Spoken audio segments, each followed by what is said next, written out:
बंगाल आजादी के समय ये मान्यता थी कि बंगाल विकास की धुरी बनेगा, लेकिन दुर्भाग्य से कांग्रेस ने, फिर कम्युनिस्टों ने और फिर पिछले 15 वर्षों में टीएमसी ने बंगाल को खोखला बना दिया।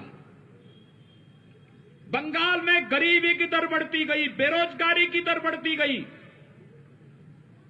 यहां पर पार्टी विशेष के कार्यकर्ताओं की गुंडागर्दी ने अव्यवस्था और अराजकता का एक तांडव किया। आज आप देख रहे होंगे उत्तर प्रदेश में हम लोगों ने 4 वर्ष से भारतीय जनता पार्टी की सरकार उत्तर प्रदेश में है। 40 लाख गरीबों को प्रधानमंत्री आवास मिला है। 1 करोड़ 38 लाख परिवारों को विद्युत के निःशुल्क कनेक्शन मिले हैं। 1 करोड़ 56 लाख परिवारों को रसोई गैस के निःशुल्क कनेक्शन उपलब्ध हुए हैं। और यही नहीं, 6 करोड़ की आबादी को आयुष्मान भारत का 5 लाख रुपए का सालाना स्वास्थ्य बीमा का कवर मिला है और 2 करोड़ 42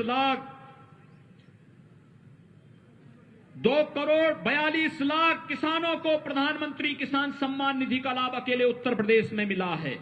भाइयों बहनों, उत्तर प्रदेश जैसे बड़े राज्य में इतनी सुविधाएं मिल सकती हैं तो बंगाल में क्यों नहीं? बंगाल में टीएमसी की सरकार जनता को इन विकास की सुविधाओं से वंचित करना चाहती है, इन सुविधाओं को नहीं लेने देना चाहती है। और यही कारण है विकास के मोर्चे पर बंगाल पिछड़ता गया।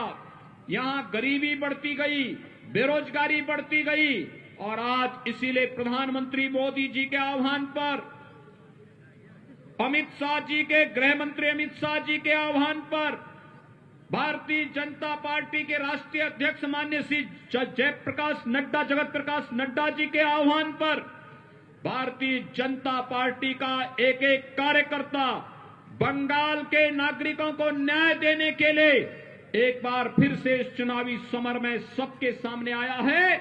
और मैं आप सबका आह्वान करना चाहूंगा, बंगाल को टीएमसी, कांग्रेस और कम्युनिस्टों की गुंडागर्दी का अड्डा नहीं बनने देना है और इसके लिए हमें एक बार फिर से अंगड़ाई लेनी पड़ेगी। भाइयों बहनों, मुझे आश्चर्य होता है, यहां का टीएमसी की सरकार पिछले 15 वर्षों से गौ तस्करी करके गौ माता को बंगाल पहुंचा देती है, कटने के लिए पहुंचा देती है। उत्तर प्रदेश में हम गौ तस्करी भी नहीं होने देते और गाय को कटने भी नहीं देते हैं। मैं पिछले दिनों टीएमसी के एक मंत्री का बयान पढ़ रहा था। वो बेशर्मी के साथ गाय को काटने की वकालत कर रहा था। पता नहीं क्यों ममता दीदी ने उसे अपने मंत्रिमंडल में रखा था। उसको उसी दिन बर्खास्त करके बाहर का रास्ता दिखाना चाहिए था, लेकिन क्योंकि